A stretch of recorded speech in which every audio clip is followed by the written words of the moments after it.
Hi, my name is Daniela, and what I'm about to tell you is something I still can't fully explain. This happened about 4 years ago when I was 22. At that time, I was living alone in a small apartment right in the center of Guadalajara. It was one of those old buildings that should probably be renovated, but no one ever bothers.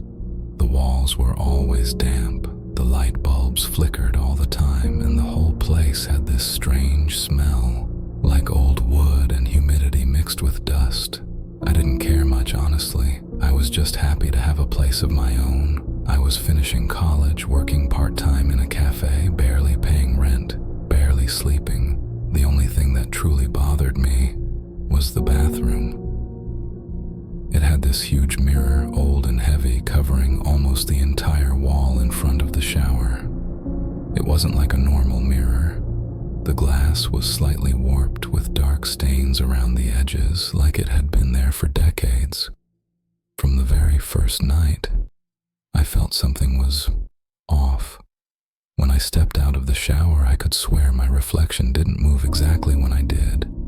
It was always a fraction of a second late, so small you'd think I imagined it, but I noticed every time. Sometimes I'd stand there, towel in hand, and test it. I'd raise my arm suddenly, and the reflection would follow. Late, always late. I told myself it was nothing, bad lighting, maybe I was just tired, but deep down something about that mirror made me uneasy. One night, I woke up to a sound. It was around 3 in the morning, soft, wet footsteps, like someone walking barefoot on a wet floor. I froze for a few seconds, trying to convince myself it was the neighbors, but the sound was coming from my bathroom. I got up, turned on the light, and walked over slowly. The bathroom door was half open, and from the gap, I saw something move. When I finally pushed the door open, the mirror was fogged up as if someone had just taken a long, hot shower, but I hadn't, and there, right in the center of the glass, was a handprint, clear, pressed against the inside of the mirror. I stood there for a long time, and then I saw something move inside the reflection, not behind me, inside. It looked like another version of my bathroom, the same tiles, the same towel hanging on the wall, but darker, dimly lit, like a place without sunlight. I took a step closer, and then another. My breathing was so loud I could barely hear anything else. When I was close enough to touch the mirror, my reflection suddenly moved. Half a second before I did, it smiled, but I wasn't smiling. I screamed and ran out of the bathroom. I didn't sleep that night. I sat on the couch with every light on, listening for any sound.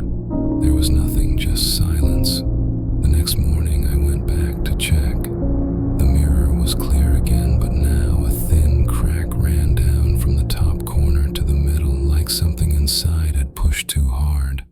I told myself it didn't matter, that mirrors get old, that they warp, they crack, and they reflect light in strange ways. But every time I looked into it, my stomach turned.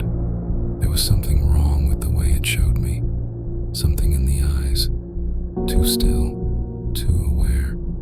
A few nights later, while brushing my teeth, I noticed something else. The reflection blinked twice. I only blinked once. And then it tilted its head, exactly the way I do when I'm curious, except I hadn't moved. That was the first time I cried, because I knew, whatever that thing was, it wasn't me.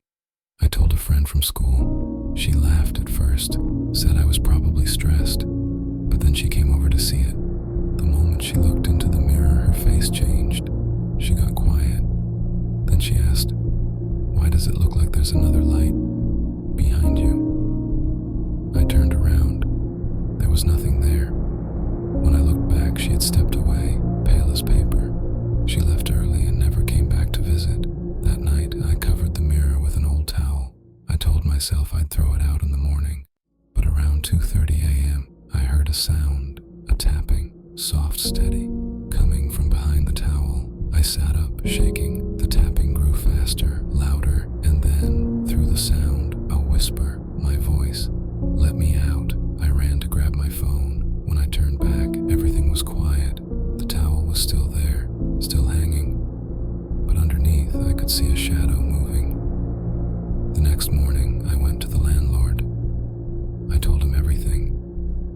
first, he didn't say a word. Then he sighed and told me something I'll never forget.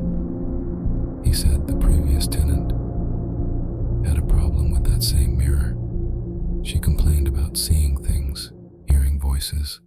She stopped paying rent, and then she disappeared. When they came to clean the place, they found only one note taped to the mirror. It said, "I can't tell which one of us is real anymore." That same day, I started